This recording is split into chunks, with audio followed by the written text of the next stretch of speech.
ఉత్తరాంధ్ర మొత్తం వైసీపీ విముక్త ప్రాంతం ఉభయ గోదావరి జిల్లాలని చెప్పాను. ఈ రోజున పిలిపిస్తున్నాం. ఉత్తరాంధ్ర మొత్తం వైసీపీ విముక్తి ప్రాంతంగా మనం ప్రకటిద్దాం ఈ రోజు నుంచి. అలాగే సుందరపు వెంకట సతీష్ గారు ఆధ్వర్యంలో ఇంత మంచి సభను ఏర్పాటు చేసి ఆయన్ని మనస్ఫూర్తిగా నేను అభినందిస్తున్నాను. సతీష్ గారిని చాలా సంవత్సరాలుగా తెలుసు. మొట్టమొదట పార్టీలోకి రమ్మని చెప్పింది నేను ఆహ్వానించిన వ్యక్తుల మొదటి వ్యక్తి ఆయన. చాలా ఎప్పుడు 2016లో 17 అడిగాను, నాకు రాజకీయాలు ఇంట్రెస్ట్ లేదన్నా, నాకు నువ్వు ఏదైనా చేస్తే నీ అంట నిలబడాలని అనుకునేవాడు. అలాంటి సతీష్ ఈ రోజున మనసు మార్చుకొని బడుగు బలహీన వర్గాలకి, ఉత్తరాంధ్ర అభివృద్ధికి, రాష్ట్ర శ్రేయస్సుకి అండగా ఉంటానని మన సతీష్ మనస్ఫూర్తిగా, సుందరపు సతీష్ గారికి మనస్ఫూర్తిగా ఆహ్వానం పలుకుతూ మీ అందరికీ పేరు పేరున ధన్యవాదాలు తెలుపుకుంటూ,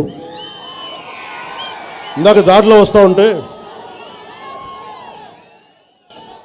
ఏంటో దిక్సూచి అంటే ఎయిర్పోర్ట్లో ఇచ్చింది మీరేనా? అలాగే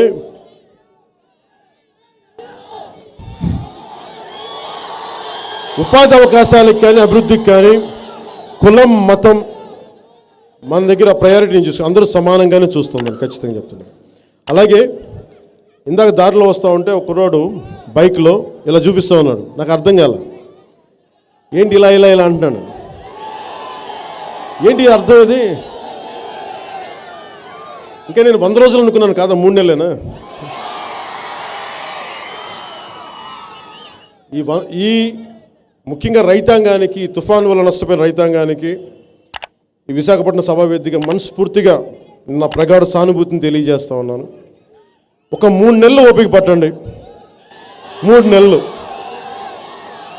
మీకు కష్టం వస్తే మీకు అండగా ఉండేలాగా మేము ఉంటామని తెలియజేసుకుంటూ, నష్టపోయిన ప్రతి రైతుకి కూడా, కౌలు రైతుకి ప్రతి ఒక్కరికి జనసేన తరపు నుంచి, తెలుగుదేశం తరపు నుంచి మనస్ఫూర్తిగా మీకు మా సానుభూతి, మా మద్దతు ఉందని మీకు తెలియజేసుకుంటూ, యువతకి భవిష్యత్తుకి మార్చేలాగా ప్రయత్నాలు చేస్తే మనకి అభివృద్ధి కార్యక్రమాలు ఉంటాయని తెలియజేసుకుంటూ, నాకు ఇంత అద్భుతమైన అవకాశం ఇచ్చిన మీ అందరితో మాట్లాడి నా గుండె లోతులో ఉన్న విషయాలు పంచుకోగలిగే అవకాశం ఇచ్చిన మీ అందరికీ పేరు పేరున ధన్యవాదాలు తెలుపుకుంటూ